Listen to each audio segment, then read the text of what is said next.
አንተ ፍቅር ስትላት እሷ ማን ነው የምትልህ? ያው አባት ወግቴ አለች በቀሉ ትስም እኮ በቃ አንተ አባት እሷ ፍቅር አለ ፍቅሩ በሁለታችሁ መካከል ተሰጣጣችኋልና ጆሮዬ ነው ይሄን ብታደርግ ተፈተነ ይሆናል። አይ ተፈተነ ቢሆን እንደዚህ አትለኝም ነበር። ችግር አለ ችግር የለቀቀ አለ አልገጠማል። ለምን ሌላ ሴት ፎቶ ልካ ይችላል? ይሄ እኮ የሴት ባህሪ እኮ ነው። እና ታዲያ ላጣብስ እንዴት ትለኛለህ? እና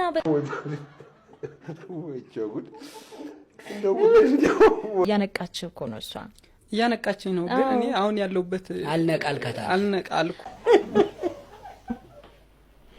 ቋሚ ደና በቃ እሷን ለመለወጥ እሷን አስደስቼ ለማኖር ያንን ሁሉ ቤት ምን ወገኛ ነህ ወይ ገደለ ሰው ያንተናል። አሁን እሷን ተወው እናንተ ራስ ተለወጥ ነው የኛ ጥያቄ።